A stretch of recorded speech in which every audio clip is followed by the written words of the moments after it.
Hello friends, இன்றைக்கி fried chicken தான் செய்ய போகிறேன். எப்படி செய்யலான்னு பார்க்கலாமா? அதுக்கு சிக்கனை நீல வாட்டமாக கட் பண்ணி எடுத்துருக்கேன். பார்க்குறதுக்கு நல்லா ஃபிங்கர் சிப்ஸ் மாதிரி இருக்கும். சிக்கனை முதல்ல மசாலா போட்டு ஊற வச்சுக்கலாம். மஞ்சத்தூள், மிளகுத்தூள், சில்லி பவுடர், உப்பு, இஞ்சி பூண்டு பேஸ்ட்டு, அது கூட லெமன் பிழிஞ்சு ஆட் பண்ணிக்கலாம்.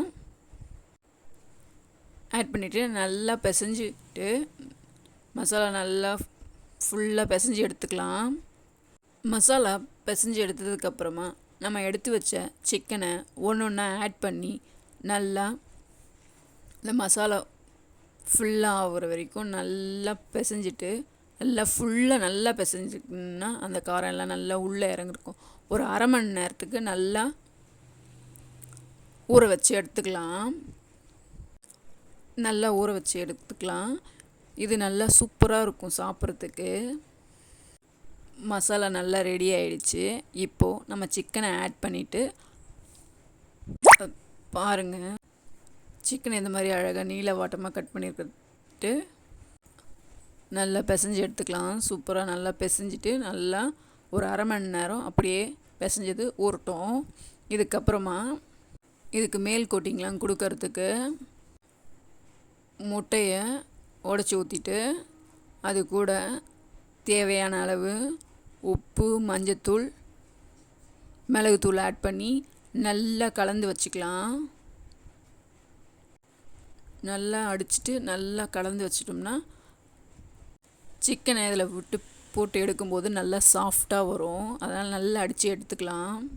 அடுத்த கோட்டிங்க்கு கார்ன்ஃப்ளவரும் அது கூட சில்லி பவுடரும் உப்பு ஆட் பண்ணி நல்லா பிசைஞ்சு விட்டுக்கலாம். நல்லா தண்ணியெல்லாம் சேர்க்காம வெறும் மாவுலேயே நல்லா 4 பக்கமும் பிசைகிற மாதிரி பிசைஞ்சு எடுத்துக்கலாம். இப்போது சிக்கன் நல்லா ஊறி ரெடியாக இருக்குது. அதுக்கப்புறம் நம்ம முட்டை அடித்து வச்சது ரெடியாக இருக்குது. அப்புறம் கார்ன் பவுடர் கலந்து வச்சுருக்கோம், அதுவும் ரெடியாக இருக்குது. இப்போது கார்ன் சிப்ஸ், மேல் கோட்டிங்க்கு கார்ன் சிப்ஸு இது நல்லா மிக்சியில் அடித்து வச்சுக்கிறேன். முறுமுறுன்னு இருக்கும், நல்லா முறுமுறுன்னு இருக்கும்.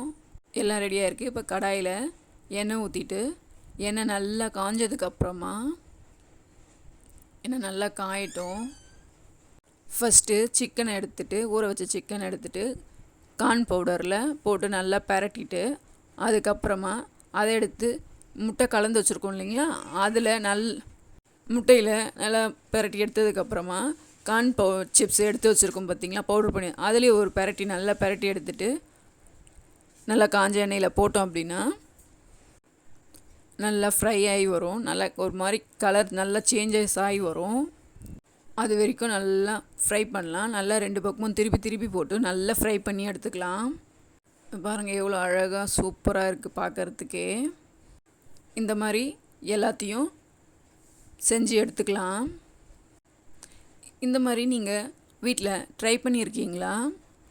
சொல்லுங்கள். இந்த வீடியோ பிடிச்சிருந்ததுன்னா லைக் பண்ணுங்கள், ஷேர் பண்ணுங்கள், சப்ஸ்கிரைப் பண்ணுங்கள். இந்த மாதிரி நல்லா பொரிஞ்சு வருது பாருங்கள், சூப்பராக கலர் சேஞ்சஸ் ஆகிற வரைக்கும் நல்லா பொரித்து எடுத்துக்கலாம். போய் கடையில் வாங்கி சாப்பிட்றதுக்கு பதிலாக நம்மளே வீட்டில் இந்த மாதிரி செஞ்சு சாப்பிட்டோம்னா நல்லாயிருக்கும். வீட்டில் செஞ்சோம்னா நிறைய குவான்டிட்டி செஞ்சு சாப்பிட்லாம். நம்ம பாருங்கள் எவ்வளோ அழகாக வந்திருக்கு. மேல் லேயர் நல்லா முறுமுறுனும், உள்ளே நல்லா சாஃப்டாக சூப்பராக இருக்குது. நீங்களும் இதை வீட்டில் ட்ரை பண்ணுங்கள், நல்லா வரும். சூப்பரான வீட்டில் செஞ்ச ஃப்ரைடு சிக்கன் ரெடி ஆயிடுச்சு. ஓகே, பாய்.